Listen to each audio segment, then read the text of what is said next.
a asombrarnos y asustarnos por algunos pecados y no por otros.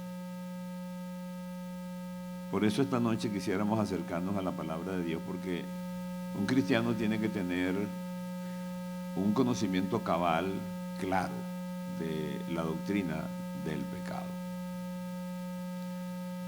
Intuitivamente todo creyente en Jesucristo sabe que cuando peca siempre ofende.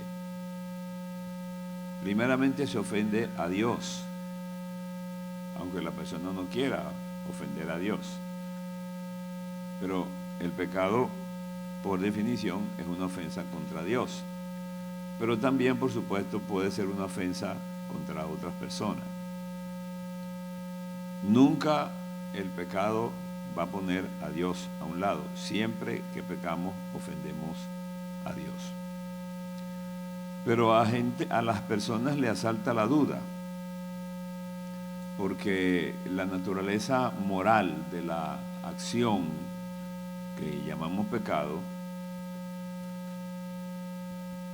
causa a veces la persona no tiene la seguridad si lo que está haciendo es o no es pecado. Entonces eso causa angustia, porque la gente quiere saber si pecó o no pecó. Y esa es una duda que ningún creyente debe mantener. Esa es una duda que todo creyente debe resolver. Entonces, en este sentido, encontramos dos grupos de personas en el mundo, pues, en la iglesia fundamentalmente. Los que creen que cualquier cosa es pecado y los que creen que ninguna cosa es pecado. Obviamente, los dos están equivocados.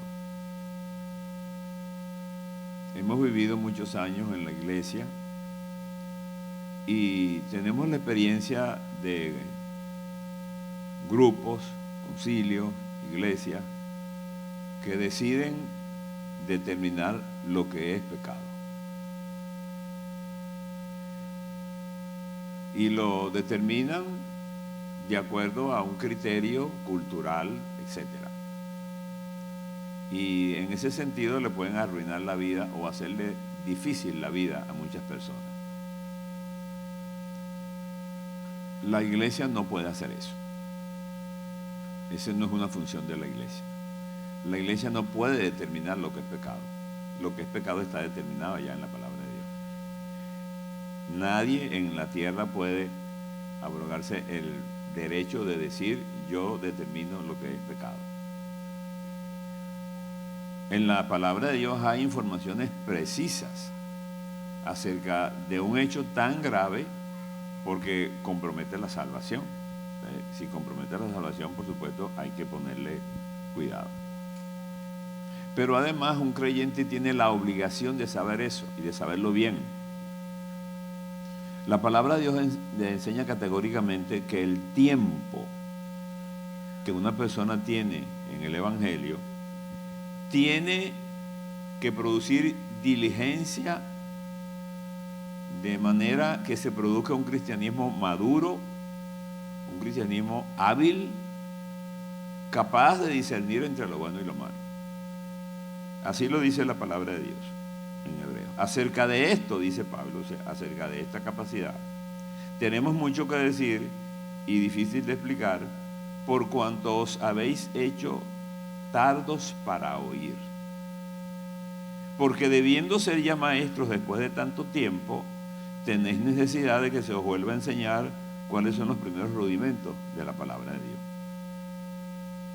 Es decir, hay rudimentos, es decir, conceptos esenciales de la palabra de Dios que se suponen que acompañan al creyente en los primeros momentos los primeros días de su conversión. Pero el tiempo va pasando. Y dice el Espíritu Santo que el tiempo tiene que producir un crecimiento. Y habéis llegado a ser tales, dice, que tenéis necesidad de leche y no de alimento sólido. Esto es serio. Es decir, cuando habla de leche está hablando de infantes que tienen que tomar leche porque no pueden, pues, procesar alimentos sólidos. Entonces tienen que tomar leche. Pero hay gente que hay que estarle dando leche todo el tiempo. Hay gente que uno no les puede decir nada porque se ofenden. Hay gente que tiene 20 años en la iglesia y usted le tiene que tratar con mano de seda porque no le digas nada, porque es que el hermanito él es muy delicado. Es muy sensible. Bueno, hay que ayudarlo. Hay que ayudarlo a crecer. No puede ser que una persona tenga 10 años, 5, 20 años en la iglesia y haya que tratarlo con la delicadeza que uno trata a una persona que se acaba de convertir. El tiempo tiene que producir. Yo no lo estoy diciendo, yo se lo dijo el Espíritu Santo. Dice, porque debiendo ser maestros a causa del tiempo. Es decir, el tiempo tiene que producir un magisterio, un crecimiento en la palabra que le permita al creyente saber que lo que está haciendo es o no es pecado, entre otras cosas. Y habéis llegado a ser tales que tenéis necesidad de leche y no de alimento sólido. Todo aquel que participa de la leche es inexperto en la palabra de justicia porque es niño, pero el alimento sólido es para los que han alcanzado madurez, para los que por el uso, dice la Biblia, tienen los sentidos ejercitados en el discernimiento del bien y del mal. En el asunto del pecado, a veces van entreveradas situaciones culturales que nos confunden. Pero si uno estudia con cuidado la Biblia, si uno lee con cuidado la Biblia, se va a encontrar, por ejemplo, que la reacción de Dios en el caso de David, cuando pecó contra Urías, mandándola a matar, no fue tan fuerte como cuando David hizo el censo. Uno dice, pero Dios debe haber estado muy molesto cuando David pecó contra Urías. Sí, lo estaba.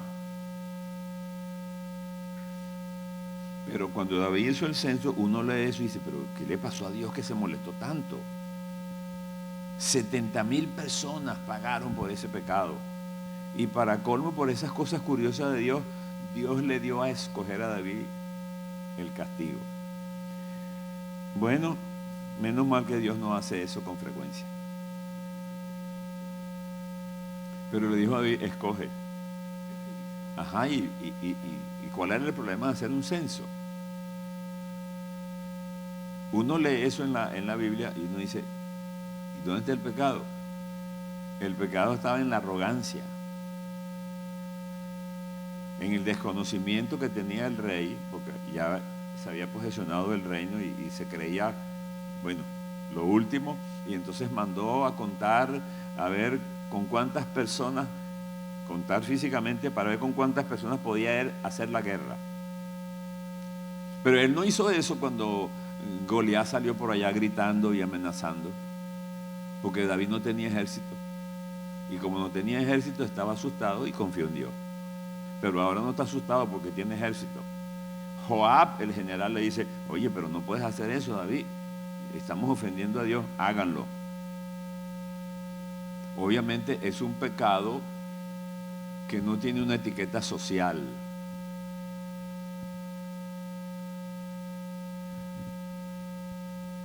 Tenemos que tener cuidado con el concepto de pecado. Cuando Dios determina en los pecados de los hijos de Elí, dice que quemaban incienso en el día y en la noche eran adúlteros. Y eran sacerdotes. Y obviamente es un pecado. Pero cuando los hijos de Elí, que eran levitas, alteran la logística de la ofrenda del altar, dice el Espíritu Santo, era grande el pecado de los jóvenes. ¿Se dan cuenta? No está hablando del adulterio, que es pecado, pero está diciendo que la decisión unilateral de dos levitas de cambiar lo que el levirato establecía con las ofrendas, lo cambiaron y provocaron que la gente no viniera a traer las ofrendas. Dice, era grande el pecado. Así que tenemos que tener mucho cuidado con ese concepto de pecado escandaloso. Porque fíjense, uno le dice a la gente, ¿Sabe, hermano, que pusieron en disciplina a fulano de tal en la iglesia? Sí, sí cayó en pecado. ¿Con quién? ¿Se dan cuenta? La gente cree que es adulterio, porque como que lo único que es pecado es adulterio. No, no cayó en pecado con nadie, es que descubrimos que es envidioso. Sí, sí. ¿Y la envidia es un pecado? Claro, eso fue lo que provocó que Caín matara a Abel. Tremendo. ¿La envidia es un pecado? Sí. Léase el capítulo 73 del libro de Salmos, para que usted vea una confesión de un líder. Tuve envidia de los arrogantes, dice Asaf. Y si le hubiéramos preguntado a Asaf, ¿y qué te pasó? No, es que yo quería que se murieran, porque están demasiado gordos, están demasiado, ¿qué pasa? No sufren, no sufren como los demás mortales, y eso te molesta. Pues claro, yo quiero que sufran. Pecados. La Biblia define lo que es pecado. La Biblia dice en 1 Juan 3:4 que el pecado es infracción de la ley. Infracción de la ley. ¿De cuál ley? De la ley de Dios, de la revelación de Dios escrita. Santiago 4:17 dice, por otro lado, que a quien sabe hacer lo bueno y no lo hace, le es pecado. Es decir, son dos aristas del problema del pecado. Es decir, yo peco cuando choco con la ley de Dios, con la revelación de Dios. Y peco también cuando me hago el loco y no hago el bien al cual estoy obligado. Eso nos dice entonces que el pecado es un hecho consciente. El pecado es un acto voluntario de una persona que quebranta la ley de Dios. El pecado también se comete por omisión de una acción a la cual yo estoy obligado. Yo iba el otro día para la iglesia temprano, tenía un compromiso, iba un poco apurado. Y me encuentro en el camino con una señora que viene cruzando la calle. Una señora, una anciana, con una bolsa de comida, una muleta y una pierna doblada casi así como en 90 grados. Dios mío, qué angustia. Aquel espectáculo de aquella anciana con aquella carga, cruzando la calle con mucha dificultad, y yo vengo en mi carro con aire acondicionado. Pero vengo apurado. En ese momento me importa más mi prestigio que mis valores. Tengo que llegar a la iglesia para que todo el mundo diga que yo llegué temprano. Tengo una crisis existencial en ese momento. ¿Qué hago? ¿Llego tarde a la iglesia pero atiendo a la señora? ¿O llego temprano a la iglesia para que todo el mundo me diga que yo soy, sí, el hermano llega temprano, pero le pasé por encima a la necesidad de una anciana, de un prójimo? Son los problemas existenciales que uno tiene que resolver. Bueno, tuve que bajarme, no soporté, dije, no, yo no voy a bajar, yo no puedo. O sea, ¿cómo yo voy a llegar a la iglesia con la satisfacción de llegar temprano? Porque me hice el loco con una persona que necesitaba mi ayuda. Porque para mí significaba más mi mundo exterior que mi mundo interior. Mi prestigio que mis valores. Lo que acabamos de decir nos permite puntualizar que en toda situación de pecado hay de hecho y de derecho una ofensa contra Dios. El origen del pecado está explicado claramente en el libro de Génesis. El estaba capacitado para rechazar la orden de Dios, podía rechazarla. Es decir, el pecado de Adán no fue una trampa en que Dios lo metió, no fue una emboscada que le hizo. Le dijo claramente cuáles eran las reglas del juego, porque Dios siempre habla claro. Le dijeron a Adán cuáles eran las reglas del juego: puedes hacer esto, puedes hacer esto, no puedes hacer esto. ¿Está claro, Adán? ¿Lo entendiste? Sí, ok, bueno, ya. Y Adán hizo lo que le dio la gana. Porque el pecado es eso. Aunque la gente siempre busca decir que el pecado es una decisión. Y bueno, esa conducta se explica por el hecho de la libertad que el ser humano tiene. Una libertad ante la oferta del bien y el mal. La gente siempre trata de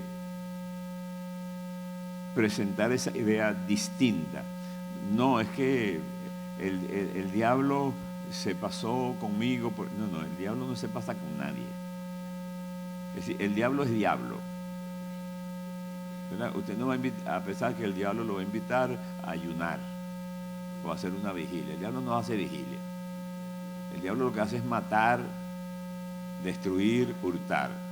Dice, cuando usted se encuentra con el diablo, usted no puede tener esperanza de que el diablo se arrepintió. El diablo no se puede arrepentir. Además, el diablo está juzgado. El juicio contra Satanás ya está hecho. De manera que mientras haya gente en la tierra y haya hombres libres, Satanás va a hacer su trabajo. Tenemos que estar claros en eso. Entonces, la culpa no es del diablo, sino la culpa es mía de cómo yo respondo ante lo que el diablo hace. ¿Okay? En el hombre no había una sujeción involuntaria para su creador para ser santo. Dios hizo al hombre bueno, pero libre. Y pongo la palabra pero a propósito. Bueno, pero libre. Bueno y libre. Si lo hace bueno más no libre, pues no hay problema con el pecado, porque el hombre no sería responsable. Pero al ser bueno y libre, el hombre puede decidir dejar de ser bueno. Entonces decide unilateralmente pecar. No es un fatalismo cruel del destino para convertirse en pecador. O sea, no es que nosotros nacemos marcados para irnos para el infierno o para irnos para el cielo. O sea, no nos podemos imaginar a Dios haciendo eso. Nos imaginamos a un Dios que crea gente, la crea buena, pero la crea libre. Obviamente, si no la hubiera creado libre, pues fuésemos robots y no seres humanos. No tendría sentido ni cielo ni infierno, pero nos crea libre para que nosotros decidamos si queremos seguirla o no. Bueno, nosotros fallamos, la maldición de la muerte vino sobre nosotros y no hay más nada que hacer desde el punto de vista humano. La salvación que nosotros tenemos por gracia es un acto de Dios en su misericordia, que decide salvarnos porque nos ama, salvarnos de nuestro pecado, y entonces Él provee la gracia. Pero es una gracia, no es una gracia gratuita, aunque parece un contrasentido.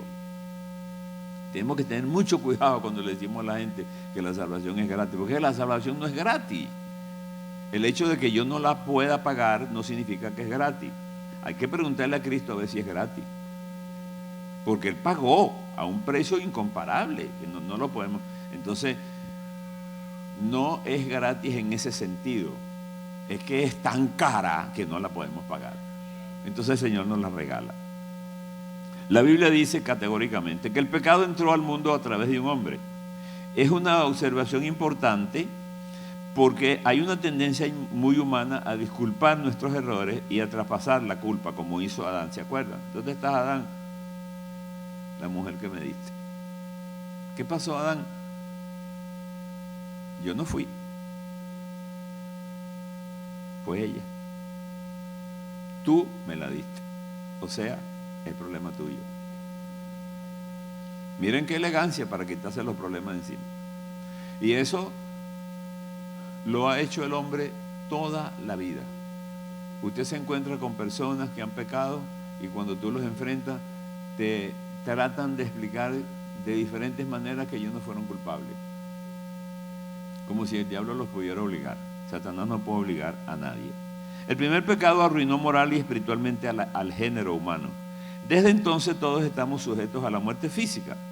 Si la muerte es la gran consecuencia del pecado y la muerte es universal, entonces el pecado también es universal. Porque así como por la desobediencia de un hombre, los muchos fueron constituidos pecadores, así también por la obediencia de uno, los muchos serán constituidos justos. Si por el pecado de Adán se contaminó toda la humanidad, por la muerte de Cristo se salvó toda la humanidad. O era posible salvar a toda la humanidad, porque la salvación es algo que yo también puedo rechazar. La Biblia me habla de una diferencia entre pecado y pecados. Pecado en singular y pecado en plural. Si decimos que no tenemos pecado, dice Juan, y ahí está en singular. Si decimos que no tenemos pecado, nos engañamos a nosotros mismos y la verdad no está en nosotros. Hay gente que dice que no son pecadores. Hay gente que no reconoce el pecado como una realidad. Y obviamente, si esa es la cosmovisión de la gente que no cree y no acepta eso, pues imagínate, cualquier cosa que haga, él no lo va a catalogar como pecado porque no cree en el pecado. Ahora, que no crea en el pecado no significa que el pecado no es pecado, es un problema de él que no cree. Si decimos que no tenemos pecado, o sea que no conceptualiza el pecado como una realidad, bueno, la verdad no está en nosotros. Pero sigue diciendo Juan, si confesamos nuestros pecados, y ahí la palabra pecado está en particular refiriéndose a las causas, a las faltas particulares, mentira, adulterio, envidia, qué sé yo. Si confesamos nuestros pecados, Él es fiel y justo para perdonar nuestros pecados y limpiarnos de toda maldad. Cuando el pecado entra al mundo por el hombre cae de ese estado de privilegio. Y la gracia, lo que hace, la muerte de Cristo lo que hace es recuperar todos esos privilegios, pero para eso Dios tiene que pagar porque nos ama. Para que haya un pecado, fíjense que no hay que ser teólogo para eso, ¿no? Ni que uno se le rompe el cerebro para eso. Usted se va a encontrar en la vida con situaciones que a lo mejor usted tiene duda de que si es o no es pecado. Por ejemplo, cuando en Venezuela había el famoso Cadivi, que era una agencia del gobierno para que la gente pudiera usar las tarjetas de crédito en el extranjero, el gobierno te concedía, si tú lo pedías, un cupo para gastar en el extranjero. $1,000, $2,000, $500, dependiendo. Entonces uno llegaba con su tarjeta de crédito a Colombia, a Estados Unidos, y uno compraba las cosas que iba a comprar, y el Estado obviamente te daba un cupo, y cuando tú le ibas a pagar al banco era un precio preferencial. Si el dólar en el mercado negro estaba a 2,000, bueno, el Estado te cobraba a 20, a 30 bolívares. Entonces algunos empezaron a inventarse, inclusive algunos hermanos, algunos pastores, que se iban, por ejemplo, para Aruba, y allá en Aruba le decían, ¿cuánto le aprobaron? Me aprobaron $2,000. Te doy 1,950 en efectivo. Me gano yo 50, decía el comerciante, y te doy las facturas que tú quieras. Obviamente estaban mintiendo, estaban engañando. Y decían que eso era una bendición. Tuve encontronazos con gente, con líderes. Porque yo les decía, ustedes están robando al Estado. Ustedes están robando a la nación. No, pero que esto es una dictadura. ¿Y qué importa que sea dictadura? O sea, si usted peca contra un mundano, no es pecado porque él es malo. Es pecado cuando tú pecas contra los buenos. ¿Qué teología es esa? Si yo mato a un hombre y el hombre es malo, yo no lo maté, yo lo desaparecí. No, si tú matas a un ángel, a un angelito, a un niñito y matas a un pecado, las dos cosas. Qué manía de la gente de acomodar el pecado. Le dije, señores, si ustedes quieren creer que lo que están haciendo es bueno, eso es problema de ustedes. Pero ustedes están robando, están engañando, están mintiendo. Y había gente que se ponía bruta y no quería entender porque no quieren entender. Cuando yo quiero establecer si lo que estoy haciendo es pecado, yo tengo que hacerme 3 preguntas nada más. Con 3 preguntas yo resuelvo la situación. Número 1, ¿estoy ofendiendo a Dios? Si sacamos a Dios del panorama de la humanidad, no habría pecado. Porque el pecado es una ofensa contra Dios. Y si Dios no está en el panorama, si Dios no existe, pues no hay pecado, porque no hay contra quién pecar. Número 2, para que el pecado sea pecado tiene que estar presente el hombre. O sea, los animales no pecan, ¿verdad? Un animal no peca. Por ejemplo, un león se comió un hombre y el león no es pecador. El león lo que era que tenía hambre, ¿verdad? Pero allá había en Venezuela un hombre que mataba a las personas y se las comía. Bueno, con todos los problemas que podía tener de demencia, pero él es un pecador. De alguna manera tiene conciencia. Pero los animales hacen cosas que podemos decir que son malas, pero no son malas, sino son instintos, nada más. El hombre peca contra Dios cuando ofende a la persona de Dios. Ahora, si eliminamos el hombre del panorama, tampoco habría pecado, porque no hay quien peque. Porque el hombre es el que peca. Y donde se cierra el triángulo del pecado es en el mandamiento previo de Dios. Si no hay Dios, no hay pecado. Si no hay hombre, no hay pecado. Y si no hay revelación violada, tampoco hay pecado. ¿Por qué? Porque el pecado es la acción de un hombre que viola el mandamiento previo de Dios. ¿Se dan cuenta que es muy sencillo? Usted no puede inventar un pecado, porque lo que está inventado ya está en la palabra de Dios. La realidad está en la palabra de Dios. Entonces puede ser que a usted le parezca algo pecado, pero si no lo establece la palabra de Dios como pecado, usted no lo puede. La Biblia dice, da una lista, ¿verdad? Una lista. Y uno sabe que sociológicamente hay actitudes pecaminosas que son de la época. Y por eso el Espíritu Santo en su gran sabiduría dice, y cosas semejantes a estas. Es decir, algo que se parezca a la mentira, algo que se parezca al adulterio, que participe de la naturaleza del adulterio o de la mentira, eso también es pecado.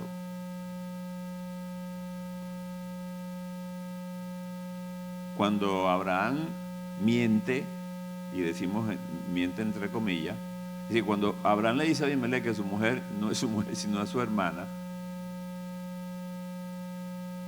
Dios no tiene un enfrentamiento con Abraham, no lo tiene. ¿Por qué? Porque Abraham no maneja esa información. Abraham no maneja la ley, y si no hay ley, no hay transgresión. Pero cuando Moisés viene con la ley, ya la cosa es distinta. Por eso cuando Ananías y Zafira trajeron una ofrenda al altar, una ofrenda, era un poco de real, muchísimo dinero, trajeron una ofrenda al altar y salieron muertos los dos el mismo día.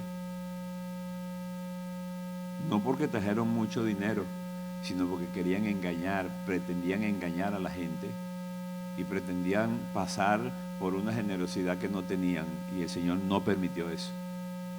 Y Pedro le dijo a Ananías, ¿por qué llenó Satanás tu corazón para que mintieras al Espíritu Santo? ¿Se dan cuenta? Es la gracia y la revelación la que le permiten a Ananías y a Pedro manejar una información. Y aunque quizás Ananías pensaba que lo iban a aplaudir esa mañana porque llegó mucha plata, resulta que salió muerto. Él y la mujer, por violar la palabra de Dios. Gracias al Señor que el Señor no hace esas matazones hoy en día. Cuando el Señor nos perdona, nos restituye moral y espiritualmente. Eso es una cosa que a la gente le cuesta. Cuando nosotros pecamos, independientemente de cuál sea el pecado, el Señor nos perdona. Cuando el Señor nos perdona, no nos perdona como nosotros perdonamos a las demás personas. Nosotros perdonamos a las demás personas con condiciones. Yo te perdono, pero ¿qué? El perdón no tiene pero. Usted perdona o no perdona y punto.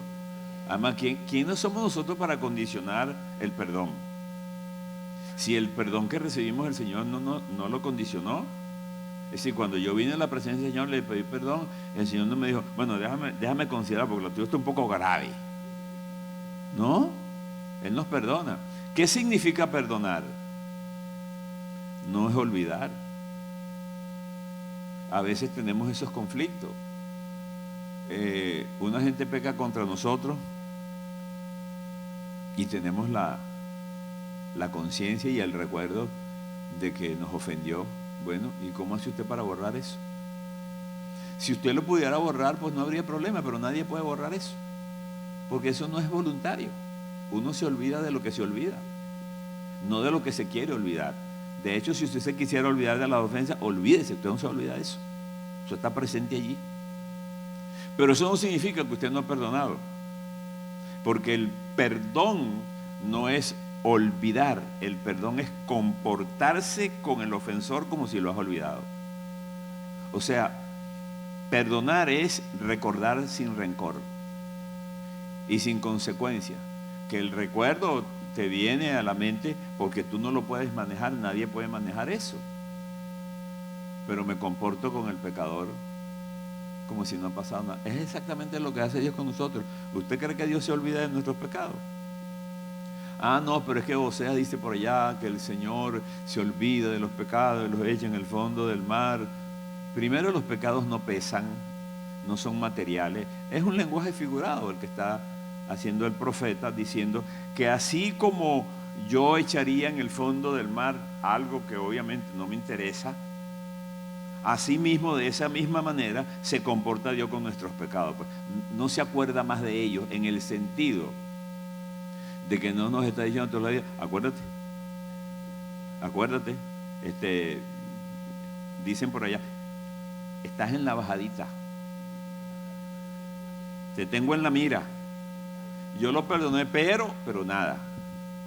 Cuando el Señor nos perdona y no nos está pasando factura todos los días. Si el pecado, la Biblia dice, si confesamos nuestros pecados, Él es fiel y justo para perdonar nuestros pecados y limpiarnos de toda maldad. Es decir, el Señor no perdona los pecados porque Él es omnisciente. El Señor perdona porque pues no habría pecado en el mundo. El Señor perdona los pecados que le son confesados. Ahora, hay pecados que ofenden solamente a Dios y usted se lo puede confesar a Dios y no tiene que confesárselo a más nadie. Pero hay pecados que usted tiene que confesárselo a una persona a quien usted le arruinó la vida. Es decir, si usted habla mal de una persona y esa persona tiene un daño porque usted habló mal, usted tiene que pedirle perdón a esa persona. ¿Eso es fácil? ¿Cómo va a ser fácil? Nunca es fácil. ¿Por qué? Bueno, porque pedir perdón es un acto de humillación, es un acto humillante. Cuando tú pides perdón, tú estás reconociendo que faltaste. Entonces te tienes que acercar a la persona y decirle, bueno, yo te pido perdón. Y hay gente que hace eso, pero quiere dar explicaciones. Yo te pido perdón, pero lo que pasa es que no pasa nada, te pido perdón y ya. O sea, no busques explicaciones, pide perdón y reconoce que te equivocaste. Además, ¿quién de nosotros no ha pecado? ¿Quién de nosotros puede pararse ante el mundo y decir, ¿saben qué? Este que está aquí jamás ha pecado? Sí, el pecado es algo que nos toca a todos y en cualquier momento uno tiene que pedirle perdón a la gente, no importa si la gente merece, no es por merecimiento, es que tienes que hacerlo aunque la gente no lo merezca. No, pero es que ese es un bicho, ese hombre, esa mujer no merece. No, ¿quién está diciendo que es porque lo merece? No se trata de merecimiento, se trata de que si tú no confiesas el pecado, si tú no perdonas, tampoco eres perdonado. Esa es una de las verdades más ácidas que al individuo cristiano le cuesta procesar. procesar. ¿Tengo que perdonar? Sí. ¿Y qué? ¿Y si no perdono? Bueno, te vas para el infierno.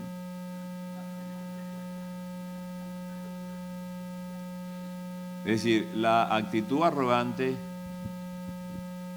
de no perdonar rompe el puente que nos comunica con el reino de los cielos. Si el pecado debe ser perdonado, debe ser confesado. La omnisciencia de Dios, ese atributo de su personalidad que le permite al Señor conocer todas las cosas, naturalmente lo capacita para saber con detalles cada uno de nuestros pecados, pero eso no significa que porque Él lo sabe, automáticamente los perdona. El perdón parte de Dios. Y ese perdón tiene como condición la confesión por parte del hombre. El pecado nos acecha, nos está vigilando. Todos los días tenemos situaciones en que el sistema nos invita a pecar. Nosotros no estamos en el cielo, estamos en la tierra. Hay una conspiración universal contra Dios.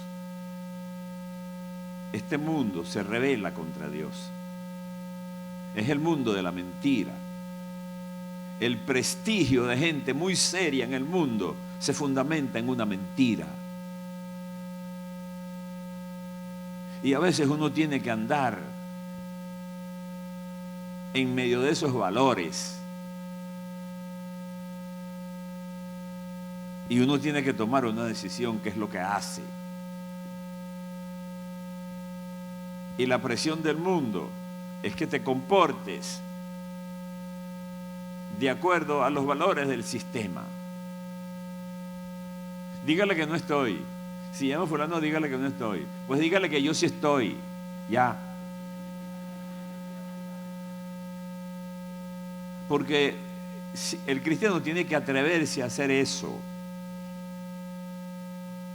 El cristiano tiene que atreverse a ir contra la corriente.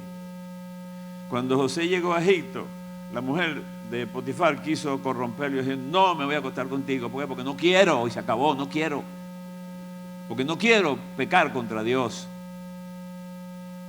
¿Qué pensarían de José? Bueno, a mí no me importa lo que la gente piense. No quiero, y se acabó ya, no quiero. Cuando Nabucodonosor hizo la estatua para que la adorara todo el mundo, los amigos de Daniel dijeron: nosotros no nos vamos a arrodillar. ¿Qué? No nos vamos a arrodillar.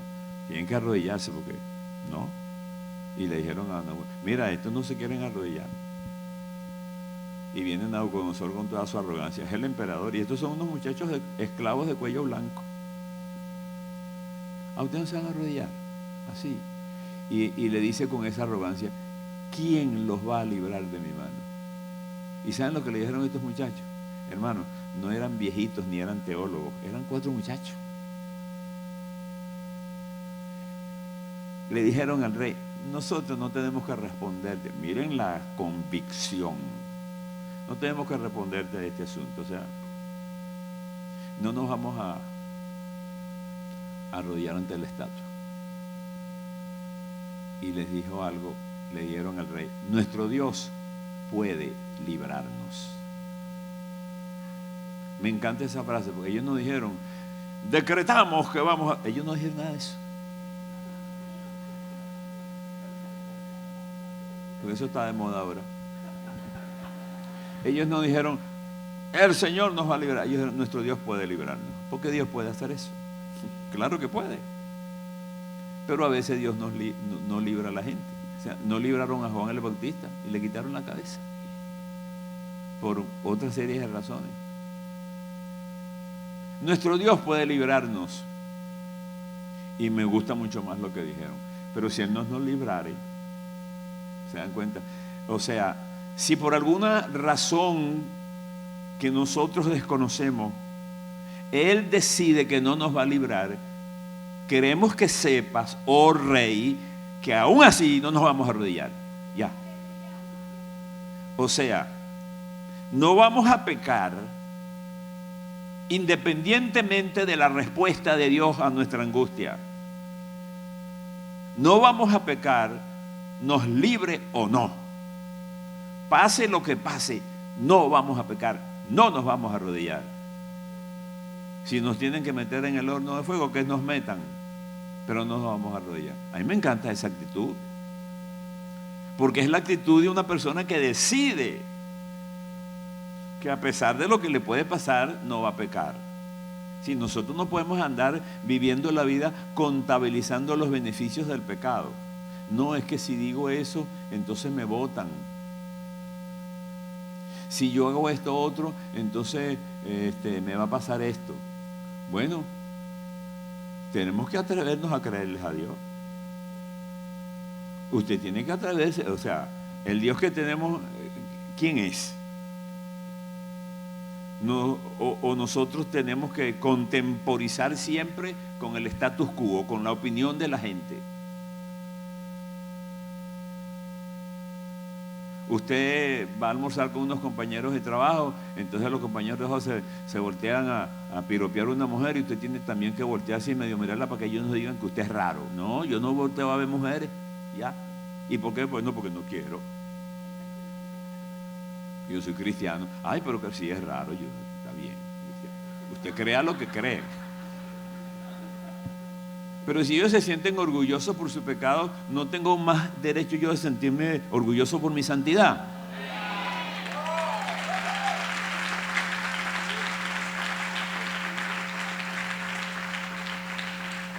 Entonces, tenemos que aprender a comportarnos con un mundo que casi nos obliga a pecar, casi nos exige pecar.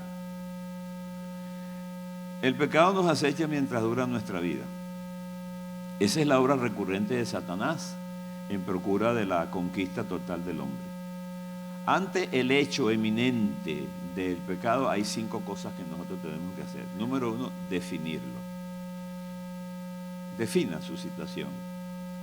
Usted no puede decir, bueno, esto a lo mejor sí, a lo mejor no, puede ser, no, ¿es o no es? El otro día me llamaron a la iglesia porque había un señor que se quería bautizar, pero él estaba viviendo en adulterio. Pero un señor muy bravo. Entonces me dijeron los maestros, hable usted con él, porque el señor es muy bravo. Pero ¿y cuál es el problema? No, que es que él se quiere bautizar. Bueno, bautícenlo. No, pero es que vive en adulterio. Bueno, díganle que no puede. Entonces no lo querían decir. Entonces me lo mandan y yo le digo, ajá, sí, que yo me quiero bautizar. ¿Usted es casado? No, yo tengo mi pareja. ¿Pero es casado? No. Ah, entonces es adúltero.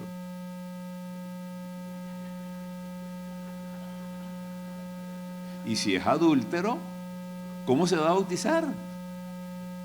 ¿Qué es lo que es el bautismo? Pues el bautismo es la identificación pública de mi fe.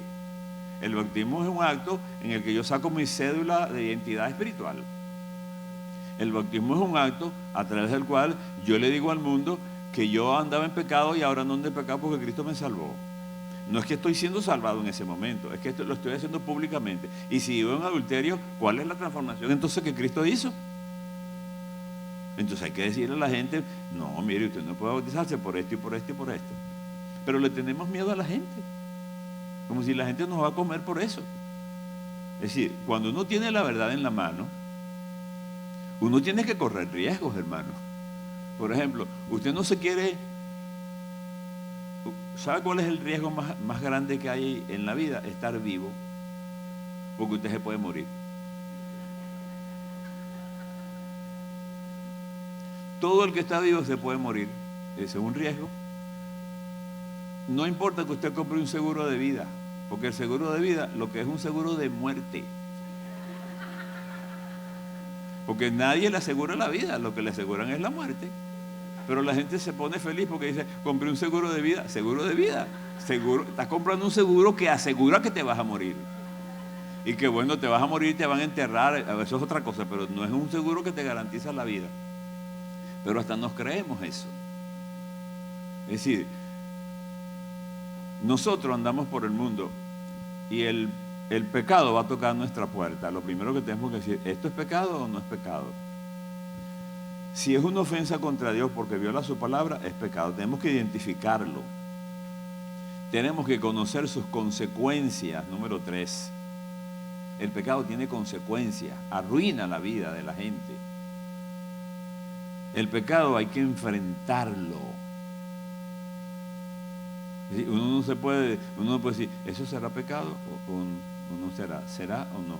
No, yo tengo que enfrentar la situación y definirla con absoluta claridad. Esto que estoy haciendo es pecado. Cuando David pecó contra Betsabé, nadie lo acusó. Nadie dijo que David había pecado. No hicieron una marcha las multitudes en Jerusalén para protestar por el pecado del rey. No, el rey se podía acostar con todas las mujeres que quería. Pero lo único que pasó fue que dice la Biblia, esto que hizo David fue desagradable ante los ojos de Dios. ¿Se da cuenta? O sea, nosotros no podemos ganarnos la opinión de la gente a favor en contra de la opinión de Dios. Aquí quien dice la última palabra es Dios, no es la gente. No es que un hermanito me dijo, no, eso no es porque ningún hermanito le diga. Es pecado porque la palabra de Dios establece lo que es pecado. Satanás es nuestro enemigo declarado. Su poder no puede vencer nuestra voluntad si nosotros no lo queremos. Si Satanás pudiera hacer eso, no habría esta reunión aquí esta noche. Toditos estaríamos en el infierno. Pero Satanás no puede hacer eso. A él le encantaría hacer eso, pero no puede. Es decir, las reglas del mundo las maneja Dios. Dios es quien tiene la sartén por el mango. ¿Se dan cuenta? El mundo no lo domina Satanás. El poder que Satanás tiene se lo da a la gente. Se lo da a usted. Yo se lo doy. ¿Con qué? Bueno, con mis decisiones, con mis dudas. La promesa del Señor es, yo estoy con ustedes todos los días hasta el fin. ¿Escuchó eso? Esa es una promesa. Yo estoy con ustedes todos los días hasta el fin. El problema es si ustedes están conmigo todos los días hasta el fin. Porque la gente quiere que el Señor los salve a última hora, como si el Señor es un pescador que está agarrando un pescado. No, así no es. Tenemos que saber cuáles son las reglas del juego. Si yo conozco las posibilidades de una tentación, pues yo tengo que tomar medidas. Hay situaciones en la vida práctica de la gente que son una invitación a pecar.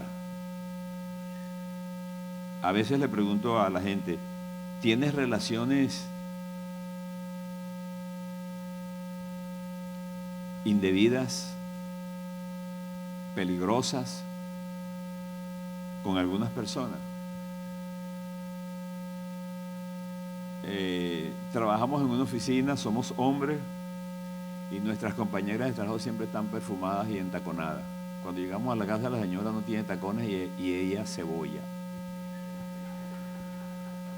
y a comino y a cosas de eso. La vida es así. Las mujeres no van a estar entaconadas cocinando en la casa con perfume. Entonces, ¿se dan cuenta? La vida ofrece eso. Entonces, tú empiezas a comparar. Entonces, un día empiezas a hablarle a tu compañera mal de la esposa, porque todos los infieles son embusteros. Eso es muy viejo. Y empieza a crearse una situación. Ya. Y no te das cuenta que el diablo te está envolviendo. Es muy viejo. Y eso le pasa a los hombres y le pasa a las mujeres. Entonces, relaciones peligrosas con personas atractivas, hombres o mujeres, póngase adelante, hermano. Póngase adelante. Dígale a la gente que usted es casado. Dígale a la gente que usted es casada. A ningún infiel potencial le gusta escuchar eso. Pero cuando tú dices, no, yo estoy casado, mi esposa se llama Rafaela. Oye, pero ¿quién le estará preguntando a este el nombre de la mujer? Bueno, no me lo están preguntando, pero por si acaso. Entonces, la gente que te conoce sabe que tienes una identidad matrimonial y que te sientes orgulloso de tu esposa y que siempre habla de tu esposa. ¿Qué estás haciendo? Bueno, minimizando los riesgos, ¿verdad? Hay gente que se esconde el anillo. Yo no tengo anillo porque todos los anillos a mí se me pierden, pero no es porque no me gusta tenerlo. Todos los que he tenido se me han perdido, entonces dije, bueno, no voy a comprar más porque tampoco la cosa es así. Pero siempre trato de que en el medio donde me desenvuelvo, la gente sepa que yo soy una persona casada, que tengo una esposa que se llama Rafaela. Entonces, cualquier intento de... La gente dice, no, pero es que la Rafaela esta está metida en el medio, ¿sí? Mejor. Bueno, vamos a ponernos de pie. No estamos solos en la lucha, hermano. Dios es nuestro amparo y nuestra fortaleza. Pero es importante que sepamos con absoluta claridad que somos responsables de nuestros pecados. Que cuando cometemos una falta, un pecado, no ha ocurrido ningún accidente. Ha habido una decisión. Somos responsables de nuestros pecados. Punto. Que Dios nos puede perdonar, no hay discusión. Él nos puede perdonar. No hay ningún pecado, por grave que sea, que está por debajo de la posibilidad de la sangre de Cristo. La sangre de Cristo nos limpia de todo pecado. Si hemos cometido un pecado, tenemos que procesar eso. Tenemos que pedirle perdón al Señor. Y tenemos que poder tener el valor de confesarle a la persona a la que hemos ofendido. Y si eso se hace difícil, bueno, para eso está la oración. Señor, mira, tengo que hablar con fulano, tengo que pedirle perdón y bueno, me apena mucho, pero ayúdame, hasta que llegue el momento que usted va a sentir la paz del Señor para recibir el perdón de Dios. Señor, muchas gracias por tu palabra. Gracias porque tu palabra es clara, Señor. Si confesamos nuestros pecados, Él es fiel y justo para perdonar nuestros pecados y la sangre de Cristo nos limpia. Queremos tomar un momento, Señor, en el silencio de nuestra vida, para venir ante ti, ante tu presencia y confesarte que hemos pecado. Hemos pecado muchas veces con un conflicto que comienza en nuestra mente. Hemos pecado muchas veces haciendo cosas de las cuales nadie sabe, Señor. Nos hemos contaminado con la información que el mundo nos da.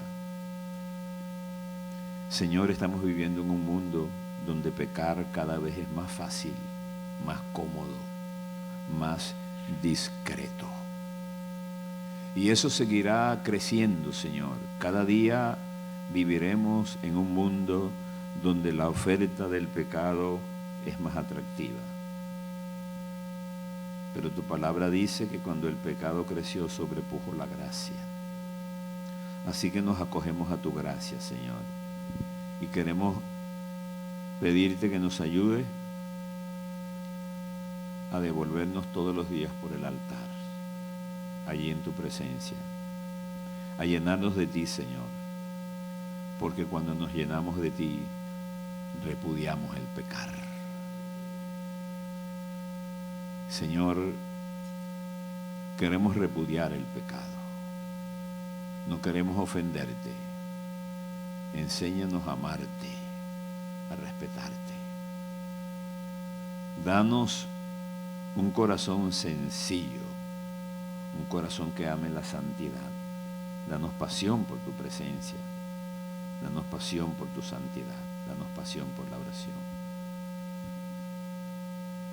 Y queremos devolvernos por el camino sencillo del altar y poder confesarte nuestro pecado. No para que tú lo sepas, sino para que tú lo perdones. Porque tu palabra nos dice que los únicos pecados que tú perdonas son los pecados que nosotros confesamos. En el nombre de Jesús. Amén. Dios los bendiga, hermano. Muchas gracias.